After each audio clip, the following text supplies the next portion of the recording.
Yes. सो हम लोग equilibrium chapter discuss कर रहे थे केमिस्ट्री में, और लास्टली हमने देखा था कि जो हमारा इक्विलिब्रियम रीच हुआ है वो इक्विलिब्रियम को कौन कौन से फैक्टर्स अफेक्ट करते हैं। ओके, सो हमने देखा कि इक्विलिब्रियम को से कौन कौन से फैक्टर्स अफेक्ट करते हैं। उसमें हमने ऊपर ऊपर से ब्रीफली देखा था कि भाई अगर कॉन्सेंट्रेशन को चेंज करेंगे तो क्या होगा। जैसे कि हमने क्या डिस्कस किया था, एक शॉर्ट एग्जांपल, जैसे कि Haber process. So say nitrogen hydrogen that will give ammonia. अब रिएक्शन स्टार्ट हो गई तो पहले तो नाइट्रोजन और हाइड्रोजन थे, एमोनिया कुछ नहीं था। फिर प्रोसेस आगे बढ़ी, एक टाइम आया इक्विलिब्रियम रीच हो गया। इक्विलिब्रियम पे नाइट्रोजन हाइड्रोजन और एमोनिया का कॉन्सेंट्रेशन क्या हो जाएगा, कांस्टेंट हो जाएगा। अच्छा, अब इक्विलिब्रियम रीच होने के बाद if I will do the उंगली, मतलब हमने कुछ किया। ओके, क्या किया, हमने यहां से नाइट्रोजन निकाल लिया या नाइट्रोजन ऐड कर दिया, हमने यहां पर हाइड्रोजन निकाल लिया या हाइड्रोजन ऐड कर दिया, या हमने यहां से एमोनिया निकाल लिया या एमोनिया ऐड कर दिया। ऐसी कोई भी टाइप की हमने उंगली की। ओके, तो क्या होगा, इक्विलिब्रियम तो रीच हो गया था, लेकिन हमने उसको क्या कर दिया, डिस्टर्ब कर दिया। तो उसको डिस्टर्ब कर दिया तो अब वो नया इक्विलिब्रियम स्टार्ट हो जाएगा। मतलब नया इक्विलिब्रियम अभी डिस्टर्ब कर दिया, मतलब क्या, वो कॉन्सेंट्रेशन कांस्टेंट रहेगा नहीं, और वापस फॉरवर्ड रिवर्स प्रोसेस तो चल ही रही थी, लेकिन साइमल्टेनियसली सेम रेट से चल रही थी, लेकिन अब साइमल्टेनियसली सेम रेट से नहीं चलेगी। तो फिर से रिएक्शन स्टार्ट हो गई, एक नया इक्विलिब्रियम रीच होगा, और नया इक्विलिब्रियम रीच होगा तो नया इक्विलिब्रियम कांस्टेंट भी रीच होगा, नया इक्विलिब्रियम कांस्टेंट मिलेगा। उसकी तो जब बात आएगी तब बात करेंगे, लेकिन नया मिलेगा, सेकंड बार मिलेगा। अच्छा, तो ये इक्विलिब्रियम जो नया मिलेगा, मतलब ये जो डिस्टर्ब हो गया इक्विलिब्रियम और नया इक्विलिब्रियम बन रहा है, तो नया इक्विलिब्रियम कौन सी डायरेक्शन में आगे बढ़ के बनेगा, मतलब क्या फॉरवर्ड डायरेक्शन में रिएक्शन आगे बढ़ेगी और फिर इक्विलिब्रियम होगा, या फिर रिवर्स डायरेक्शन में प्रोसेस होगी और फिर इक्विलिब्रियम रीच होगा। जब सेकंड टाइम रीच होने वाला है तो वो पता कैसे चलेगा कि फॉरवर्ड में आगे बढ़ेगी या बैकवर्ड में और रिवर्स में आगे बढ़ेगी। तो वो पता चलेगा हमें लॉ सेटेलियर प्रिंसिपल से। किससे पता चलेगा, लॉ सेटेलियर प्रिंसिपल, मतलब हमारा साइंटिस्ट का ही नाम है लॉ सेटेलियर। तो मैंने तुम्हें बताया था लास्ट क्लास में कि जहां जहां भी इक्विलिब्रियम आएगा वहां वहां पे लॉ सेटेलियर आ जाएगा। तो लॉ सेटेलियर प्रिंसिपल क्या बोल रहा है, तो मैंने ऐसे थंब रूल के तौर पे तुम्हें बता दिया था कि लॉ सेटेलियर मतलब क्या, हम जो कर रहे हैं उसका उल्टा करेगी प्रोसेस, हम जो करेंगे उससे उल्टा करेगी और वो उससे उल्टा करेगी।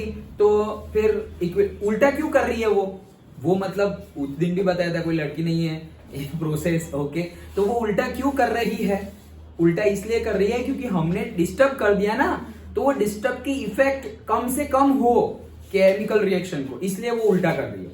मतलब वही same example, nitrogen hydrogen ammonia, equilibrium reach हो गया, और अब मैंने इक्विलिब्रियम रीच होने के बाद मैं फिर से अंदर डाल रहा हूं क्या, हाइड्रोजन। तो हाइड्रोजन का कॉन्सेंट्रेशन क्या हो जाएगा, बढ़ जाएगा। मैंने डाला तो अब तो बढ़ जाएगा। अगर बढ़ गया तो लॉ सेटेलियर प्रिंसिपल के अकॉर्डिंगली क्या होगा, वो कम करने की ट्राई करेगी, क्योंकि हमने केमिकल रिएक्शन को फीमेल रखा हुआ है। अच्छा, तो वो कम करने की ट्राई करेगी, क्यों, क्योंकि हमने बढ़ाया ना, तो बढ़ाया तो वो कम करेगी। अगर हम कम कर देंगे, मतलब हाइड्रोजन निकाल लिया तुमने, तो वो बढ़ाने की ट्राई करेगी।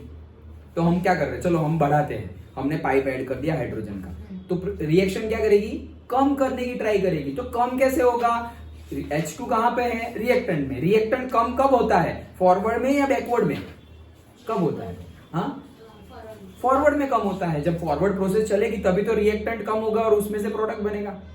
ओके, तो अगर हमने हाइड्रोजन डाला और रिएक्शन मतलब उसका कॉन्सेंट्रेशन बढ़ गया, तो रिएक्शन क्या करेगी, लॉ सेटेलियर प्रिंसिपल के अकॉर्डिंगली उसका कॉन्सेंट्रेशन कम करने की ट्राई करेगी। रिएक्टेंट का कॉन्सेंट्रेशन कम कब होता है, जब फॉरवर्ड में रिएक्शन आगे बढ़ती है। तो दैट्स वाई इक्विलिब्रियम डिस्टर्ब हो जाए, उसके बाद अगर हम डिस्टर्ब कैसे हुआ, हाइड्रोजन ऐड करके हुआ, तो अब क्या होगा, फॉरवर्ड में रिएक्शन आगे बढ़ेगी, सो दैट हमने बढ़ा दिया था तो वो वापस क्या हो जाएगा, कम हो जाएगा। सिंपल, यही था लॉ सेटेलियर प्रिंसिपल, उल्टा करेगी। अगर मैंने हाइड्रोजन यहां डाला था, मैंने इक्विलिब्रियम रीच हो गया और उसके बाद हाइड्रोजन निकाल लिया मतलब मैंने क्या किया, मैंने हाइड्रोजन के कॉन्सेंट्रेशन को बढ़ाया या कम किया, निकाल लिया मतलब कम किया। तो मैंने इक्विलिब्रियम पे जो मेरे प्रोडक्ट एंड रिएक्टेंट थे, उसमें से रिएक्टेंट के कॉन्सेंट्रेशन को कम कर दिया, तो रिएक्शन बोलेगी अपन तेरे से उल्टा करेंगे, तो वो बढ़ाएगी।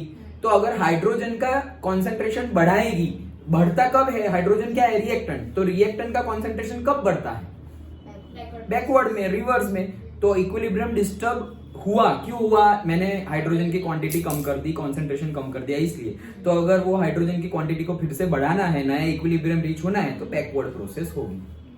डन, इतना हमने देखा था। ओके, तो अब हम, ये तो फैक्टर्स है, कौन कौन से फैक्टर्स है। अभी मैंने क्या कर रहा था, मैं हाइड्रोजन बढ़ा रहा था या हाइड्रोजन कम कर रहा था, मतलब क्या कर रहा था, मैं उसके कॉन्सेंट्रेशन को चेंज कर रहा था, क्या उसका कॉन्सेंट्रेशन चेंज कर रहा था। तो ऐसा क्या क्या चेंज करने से इक्विलिब्रियम डिस्टर्ब हो जाता है, कौन कौन सी टाइप की उंगली करेंगे हम, सिंपली गुदगुदी करेंगे, धक्का मारेंगे, थोड़ा हिला देंगे, क्या करेंगे, तो भाई कॉन्सेंट्रेशन से चेंज हो जाएगा, टेम्परेचर से चेंज हो जाएगा, प्रेशर से चेंज हो जाएगा, कलर वलर भी चेंज हो जाएगा, वो हम देखेंगे। ओके, तो ये सारे देखने वाले हैं। उसमें फर्स्ट वन देखते हैं हम, इफेक्ट ऑफ कॉन्सेंट्रेशन चेंज। हाँ हाँ,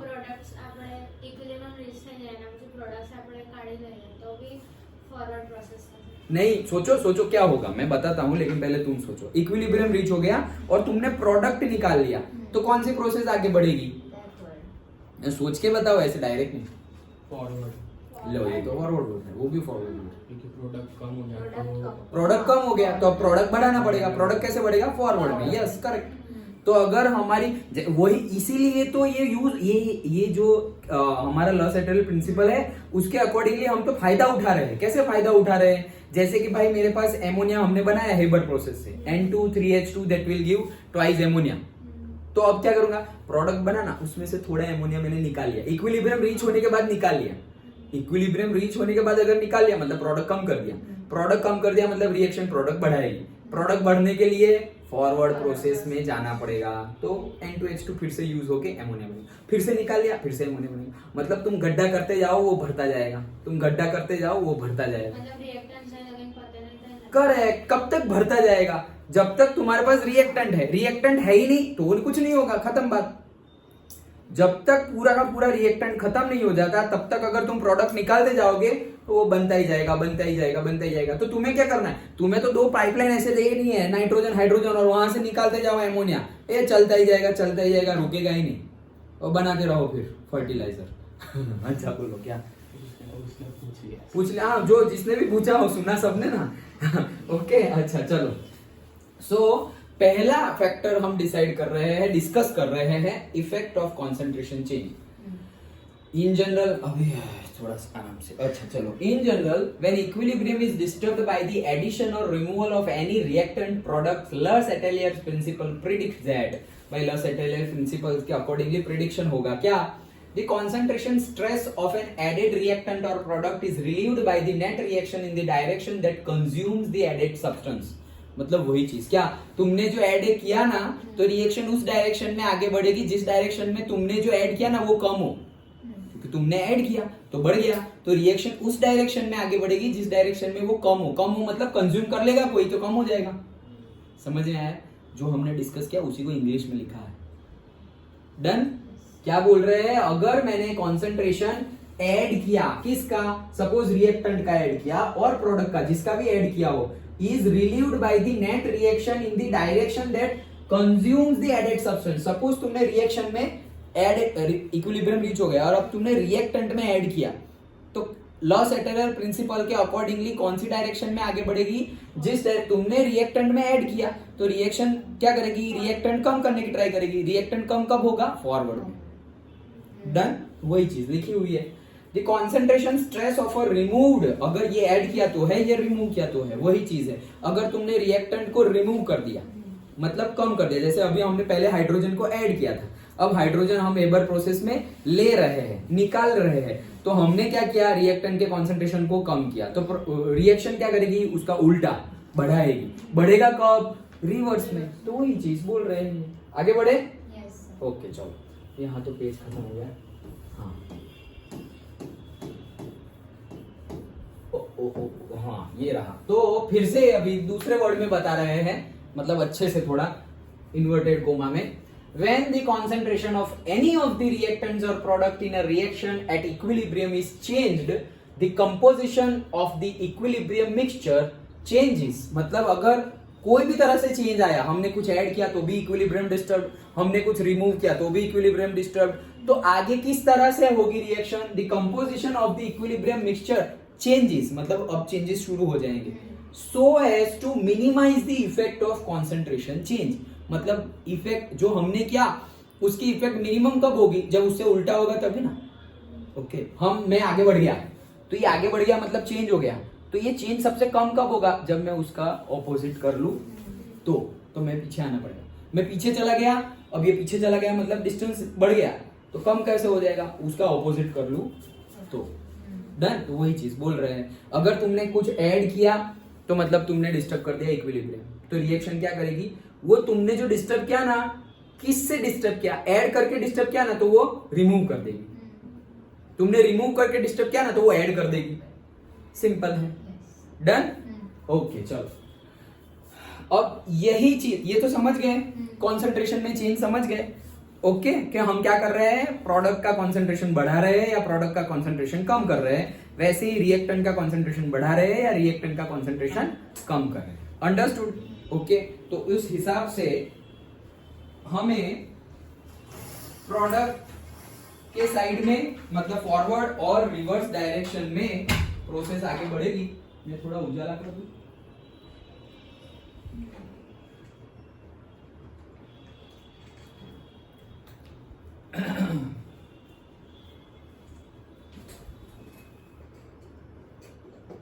वो भाई ये चालू किसने?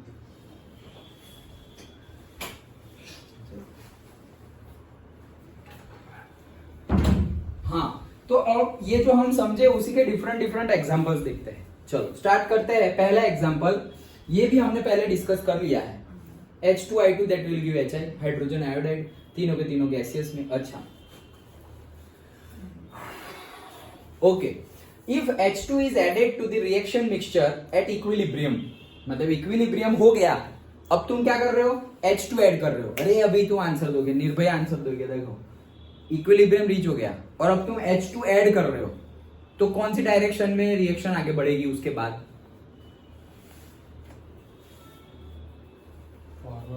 फॉरवर्ड. Forward correct. क्यों? क्योंकि इक्विलिब्रियम रीच हो गया. और अब अगर तुम H2 डाल रहे हो मतलब तुमने H2 का कॉन्सेंट्रेशन बढ़ाया, रिएक्शन उससे उल्टा करेगी अकॉर्डिंग टू लॉ सेटेलियर प्रिंसिपल. उल्टा मतलब क्या? तुमने बढ़ाया तो वो कम करेगी. कम कैसे होगा? रिएक्टेंट कम कैसे होगा? जब फॉरवर्ड में बढ़ेंगे तब. अच्छा, simple. So then the equilibrium of the reaction is disturbed. In order to restore it, the reaction proceeds in the direction wherein H2 is consumed. More of say H2 and I2 react to form HI, and finally the equilibrium shifts in the right forward direction. Understood? Yes. Figure में समझते हैं. ये graph है क्या? यही है ना 6.8. Yes यही है. देखो इजी वन. क्या बोल रहे हैं? स्टार्ट किए हम रिएक्शन, तो पहले तो मेरे पास रिएक्टेंट होगा, प्रोडक्ट होगा, इक्विलिब्रियम मान लो, इक्विलिब्रियम हमारा रीच हो गया. अच्छा, तो इक्विलिब्रियम पे हमें सारे के सारे कॉन्सेंट्रेशन गिवन है. देखो इक्विलिब्रियम कहाँ है? ये रहा इक्विलिब्रियम. तो इक्विलिब्रियम पे H2 का कॉन्सेंट्रेशन ये है, इक्विलिब्रियम पे ही I2 का कॉन्सेंट्रेशन ये है, और इक्विलिब्रियम पे HI का कॉन्सेंट्रेशन ये है. मतलब चलो तुम मुझे बताओ कि इक्विलिब्रियम पे सबसे ज्यादा कॉन्सेंट्रेशन किसका है? किसका है? इक्विलिब्रियम पर सबसे ज्यादा कॉन्सेंट्रेशन किसका है? ये ग्राफ देख के बताओ.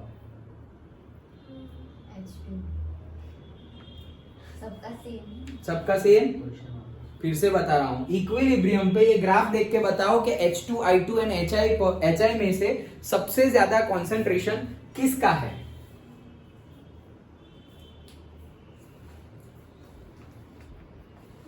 ग्राफ देख के.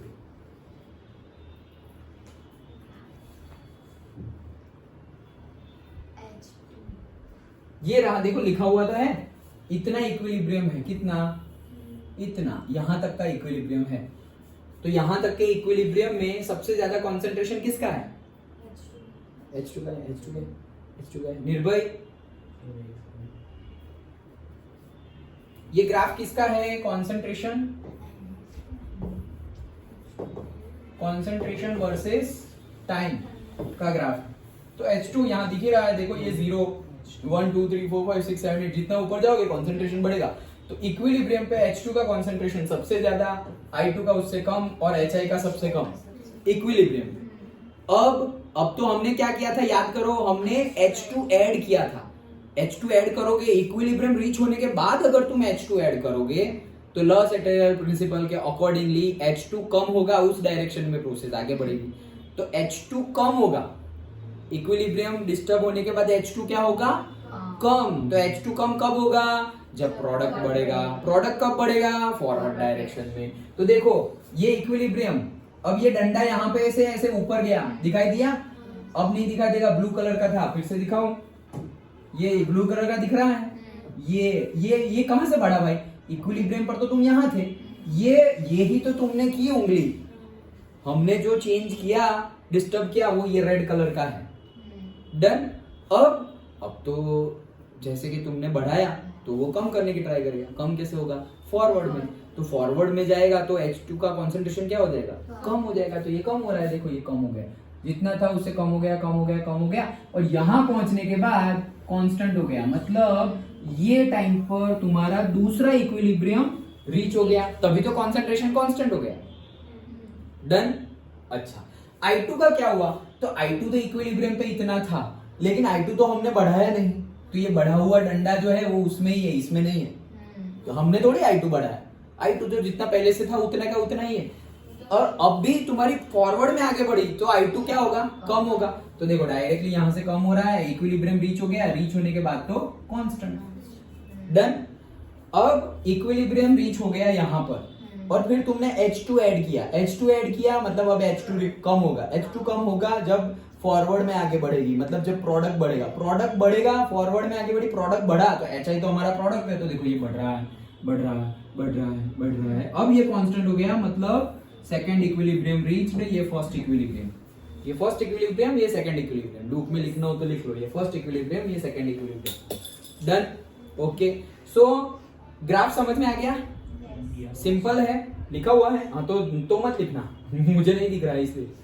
ओके, मैंने जूम कर दिया है। Okay, whatever. डन। ओके, तो ये पहला इक्विलिब्रियम, ये दूसरा इक्विलिब्रियम। इक्विलिब्रियम री एस्टैब्लिश्ड, मतलब यहां से इक्विलिब्रियम री एस्टैब्लिश्ड हो रहा है टाइम में। नॉट एट इक्विलिब्रियम, मतलब इतना पार्ट जो है इतने टाइम में रिएक्शन इक्विलिब्रियम में नहीं है, तभी तो चेंज हो रहा है। कितना गंदा कर दिया। ओके, समझ में आ गया। डन, सिंपल है। ओके, चलो, तो जो हम कर रहे हैं उसके अकॉर्डिंगली ग्राफ है, रटने की जरूरत नहीं है। Okay,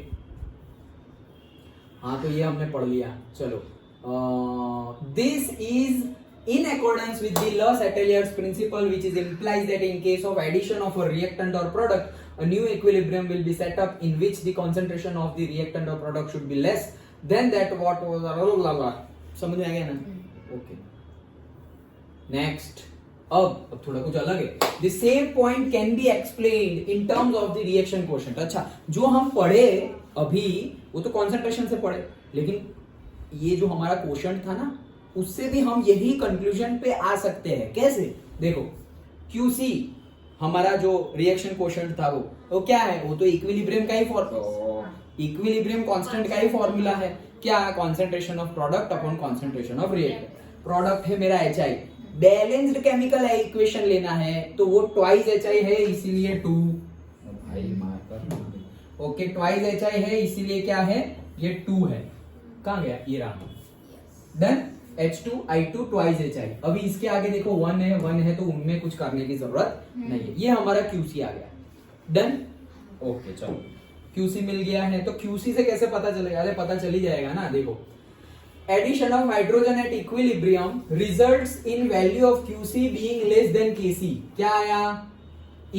value of QC being less than Kc। ऐसा कैसे हो गया?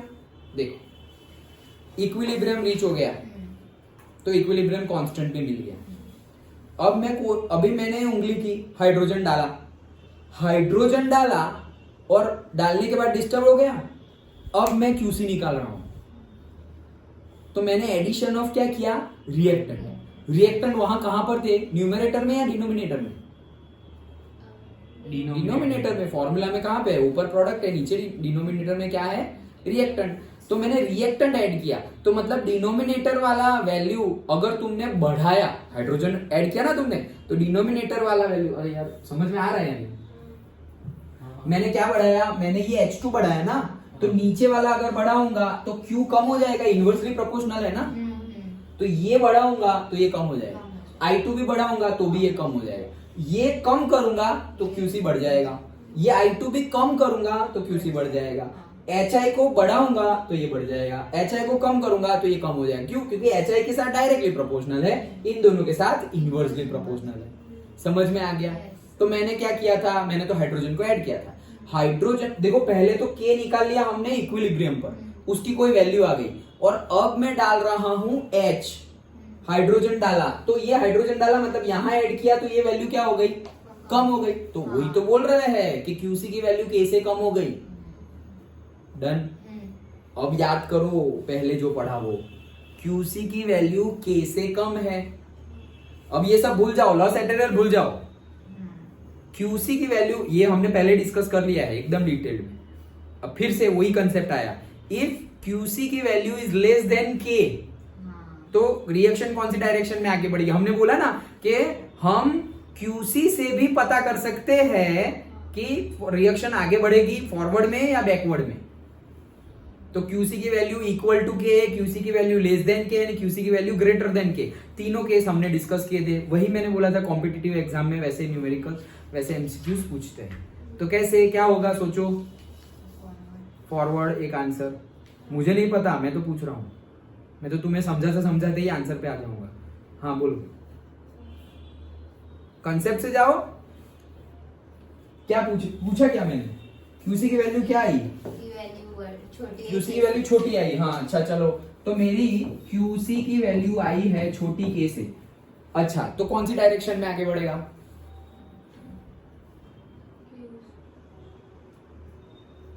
लॉस एटेरियल भूल जाओ, हमने बढ़ाया कम होगा वो सब मत सोचना, हम पहले के कंसेप्ट पे चले गए हैं। सिंपल लॉस एटेरियल पढ़ा भी नहीं तब हमने ये समझ लिया था कि QC कम आया K से, तो कैसे K तो इक्विलिब्रियम कांस्टेंट है और ये हमारा रिएक्शन कोएफिशिएंट है। लॉस एटेरियल यहाँ पे अप्लाई नहीं करना है हमें कुछ भी, हमें सिर्फ बोला है कि QC की वैल्यू K से कम है, तो कौन सी डायरेक्शन में प्रोसेस आगे बढ़ रही होगी, फॉरवर्ड 3 फॉरवर्ड हो गए, फॉरवर्ड सब लोग फॉरवर्ड हो गए। अच्छा चलो बहुत फॉरवर्ड सोसाइटी है। अच्छा कहने का मीनिंग क्या है कि QC की वैल्यू कम आई है। पहले तो हम लिखते हैं क्या, K is equal to QC is equal to product upon reactant. तो अगर प्रोडक्ट अपॉन रिएक्टेंट QC की वैल्यू, ये तो इक्विलिब्रियम पे K is equal to QC है, ये कब, एट इक्विलिब्रियम, तो इक्विलिब्रियम पे तो QC is equal to KC हो जाएगा। लेकिन ग्रेटर देन और लेस देन हो मतलब इक्विलिब्रियम है नहीं। QC की वैल्यू कम है K से, अगर QC की वैल्यू कम है K से, तो मुझे करना क्या है, Q को बढ़ाना पड़ेगा, क्योंकि Q को तो K के पास पहुंचना है ना, इक्विलिब्रियम पे पहुंचना है ना, सभी केमिकल रिएक्शंस को इक्विलिब्रियम पे पहुंचना है। तो मेरा Q कम है और उसको K जितना जाना है, तो Q को K को मैच करने के लिए बढ़ना पड़ेगा या कम होना पड़ेगा, बढ़ना पड़ेगा, क्योंकि वो कम है तो उसको क्या करना पड़ेगा, बढ़ना पड़ेगा। अच्छा Q बढ़ेगा कब, Q का फॉर्मूला क्या है, अगेन प्रोडक्ट अपॉन रिएक्टेंट। तो Q बढ़ेगा कब, जब प्रोडक्ट बढ़ेगा, और प्रोडक्ट कब बढ़ेगा, फॉरवर्ड में। यस करेक्ट, तो आंसर इज फॉरवर्ड। तो देखो हमने लॉस एटेरियल प्रिंसिपल के अकॉर्डिंगली निकाला कि अगर हाइड्रोजन को ऐड कर रहे हैं, मतलब रिएक्टेंट को ऐड कर रहे हैं, तो लॉस एटेरियल प्रिंसिपल के अकॉर्डिंगली रिएक्शन करेगी हमसे उल्टा, मतलब कि हमने बढ़ाया तो वो कम करेगी। तो कम किस डायरेक्शन में होगा रिएक्टेंट, फॉरवर्ड में, क्योंकि वो कम होगा तभी तो प्रोडक्ट बनेगा, तो फॉरवर्ड में रिएक्टेंट कम होगी। तो लॉस एटेरियल के अकॉर्डिंगली इक्विलिब्रियम डिस्टर्ब हुआ, तो प्रोसेस इस हमारी एक्टिविटी से हाइड्रोजन ऐड करके इक्विलिब्रियम डिस्टर्ब हुआ तो लॉस एटरनल प्रिंसिपल के अकॉर्डिंगली प्रोसेस कौन सी डायरेक्शन में आगे बढ़ेगी, फॉरवर्ड। लेकिन अब ये हमने दूसरी मेथड जो ऑलरेडी हमने पढ़ ली थी उससे हमने निकाला कि अगर तुम कभी भी जा रहे हो और देख रहे हो कि तुमने क्यूसी निकाला और तुम्हारा क्यूसी के से कम आया, तो हम तो ये पढ़े हुए ही थे कि if QC is less than के देन के क्यू को के को मैच करने के लिए बढ़ना पड़ेगा। वो बढ़ेगा कब, क्यू कब बढ़ेगा, जब प्रोडक्ट बढ़ेगा। प्रोडक्ट कब बढ़ेगा, जब फॉरवर्ड प्रोसेस होगी तब। तो ये कब होगा, जब ये लिखा है ना फॉरवर्ड प्रोसेस। और अगर क्यूसी ग्रेटर देन क्यू के हुआ, मतलब क्या, क्यू हमारा के से बड़ा है लेकिन हमें तो के पर ही जाना है ना, इक्विलिब्रियम रीच करना है, हमें के पर जाना है, तो क्यू को क्या होना पड़ेगा, कम होना पड़ेगा। क्यू कब कम होगा, इसलिए इतना धीरे धीरे बोलना पड़ता है, क्यू कब कम, नहीं तो ऐसे बगल हो जाए। क्यू कब कम होगा, जब प्रोडक्ट कम होगा। हाँ, क्यू कब कम होगा, जब प्रोडक्ट कम होगा। और प्रोडक्ट कब कम होगा, रिएक्शन बैकवर्ड। हाँ, रिएक्शन ऐसे रिवर्स में जाएगी तो प्रोडक्ट में से रिएक्टेंट बनेंगे, मतलब प्रोडक्ट कम हुआ। प्रोडक्ट कम हुआ मतलब क्यू भी कम हुआ, और क्यू कम होते होते धीरे धीरे करके के जितना हो जाएगा, क्योंकि अभी तो वो बड़ा है। तो मतलब ऐसा होगा तो कौन सी रिएक्शन है, रिवर्स और बैकवर्ड, रिवर्स और बैकवर्ड। अंडरस्टूड, सिंपल है। तो हमने लॉस एटरनल को वेरीफाई कर लिया जो हम पढ़े थे उससे। लॉस एटरनल को वेरीफाई किया ना हमने, यहां पर हमने कहा ये क्यू और केसी में हमने कहा लॉस एटरनल यूज किया। हम तो सिंपली जा रहे हैं, क्यू हमारा बड़ा आया, क्यू हमारा कम आया, उसके अकॉर्डिंगली हम बोल रहे हैं कि भाई फॉरवर्ड में आगे बढ़ेगी, बैकवर्ड में आगे बढ़ेगी। लेकिन लॉस एटरनल के अकॉर्डिंगली भी वही चीज हो रही है, तो हमने उसको वेरीफाई कर दिया। डन, ओके चलो। हाँ, तो कहाँ गए हम लोग, अच्छा तो यहाँ थे ना हम। Similarly we can say that the removal of a product, ये सब हमने पढ़ा या नहीं पढ़ा, नहीं पढ़ा। Addition of hydrogen in value less than KC, हाँ यहाँ थे हम। Thus in order to हो जा चल, in order to attain हो गया, attain the equilibrium, again reaction moves in the forward direction.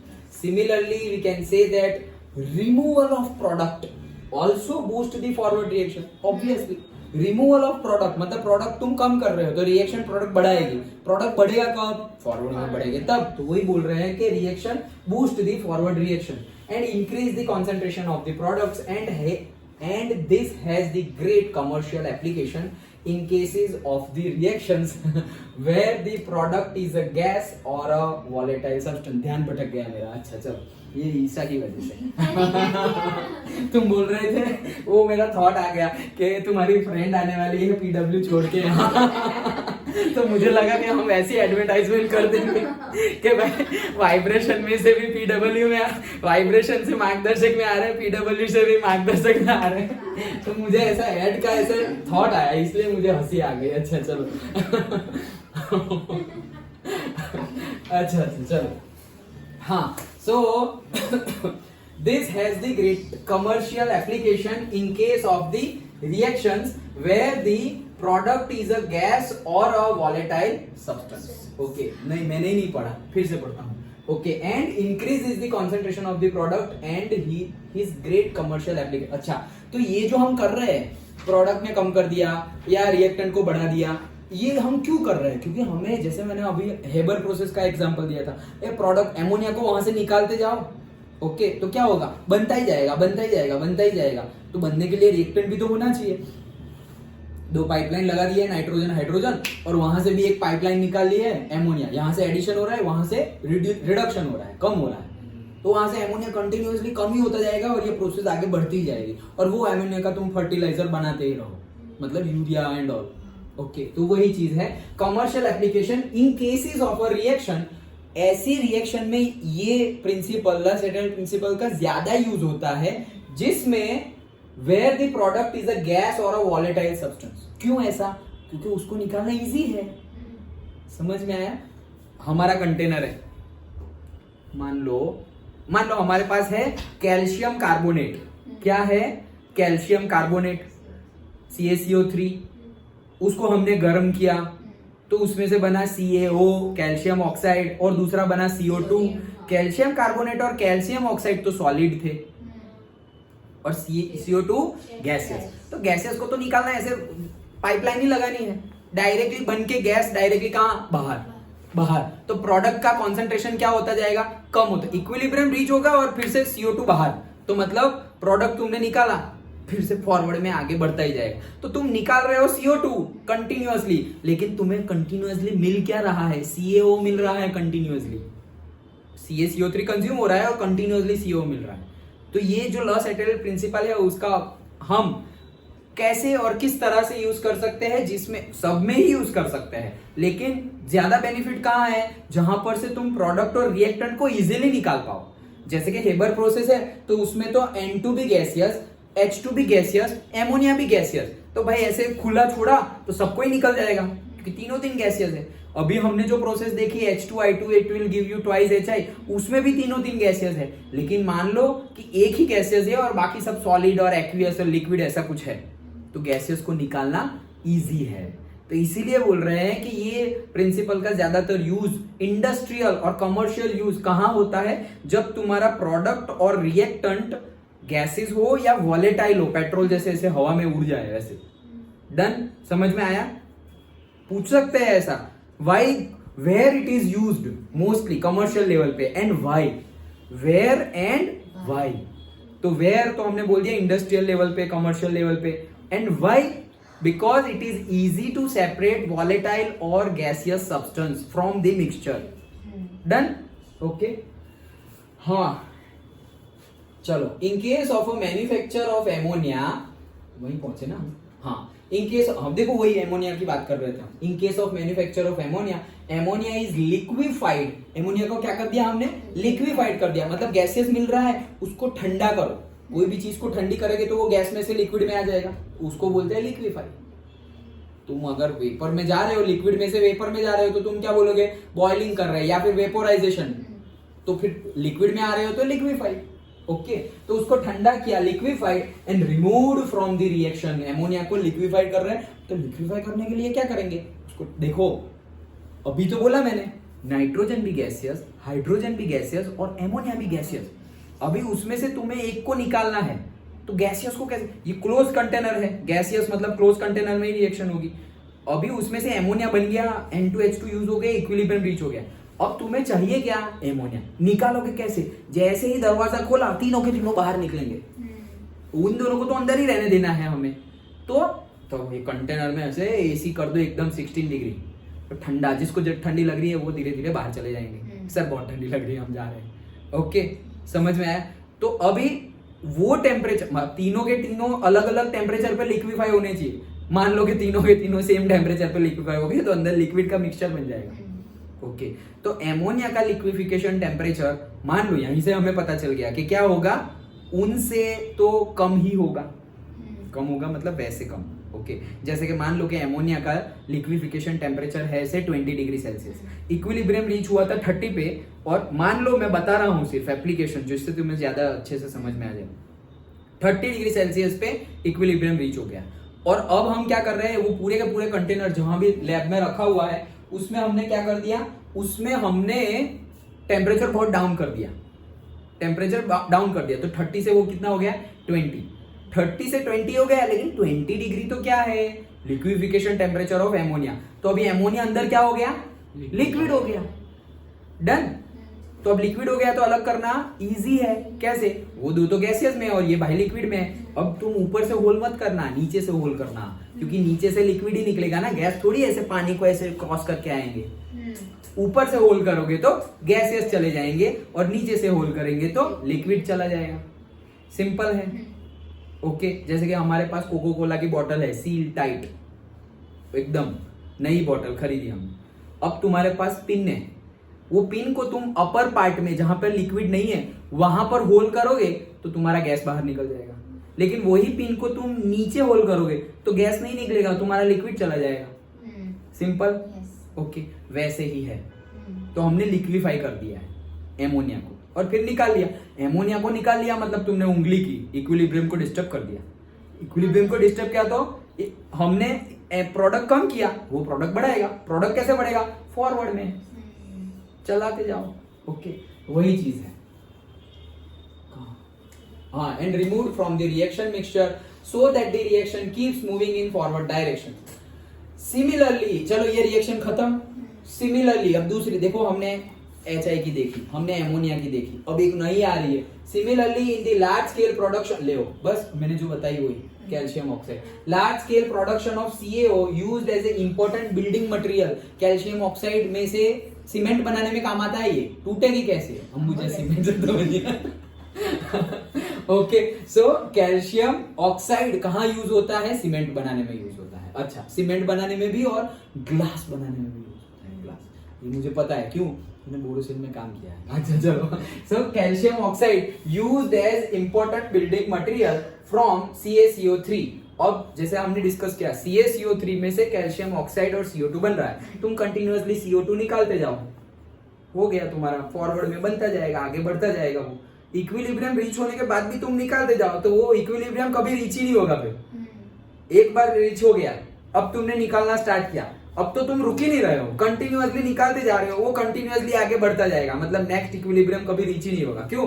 तुम उंगली करना बंद ही नहीं कर रहे, निकालते ही जा रहे हो. इसलिए तुमने निकालना बंद कर दिया तो फिर वो, या फिर रिएक्टेंट खत्म हो गया तो भी रिएक्शन बंद हो जाएगी. डन? ओके. हाँ, CaCO3 constant removal of CO2 from the kiln drives, मतलब वो particularly निकालते हैं वैसे, the reaction to completion. Okay. It should be remembered that continuous removal of product maintains QC at a value less than Kc. फिर से ये कहाँ से? समझो. K तो कुछ है जो है वो हमें नहीं पता. Q का फॉर्मूला क्या है? वो दोनों का सेम ही है, प्रोडक्ट अपॉन रिएक्टेंट. तुम प्रोडक्ट निकाल रहे हो, प्रोडक्ट कम कर रहे हो, तो Q भी क्या होगा? कम होगा. क्यों कम होगा ना? तो वही तो बोल रहे हैं कि भाई तुम कंटिन्यूअसली निकालते जाओगे QC at a value less than Kc and the reaction continues to move in the forward direction. Done? तो ये था पूरा का पूरा हमारा effect of concentration change on equilibrium. समझ में आया? तो फिर से क्यों आया ये? अच्छा, दूसरा है भाई, एक्सपेरिमेंट है. बस कंटेंट बढ़ाओ. अच्छा ओके, ठीक है, चलो थोड़ा वीडियो छोटा कर दें हम.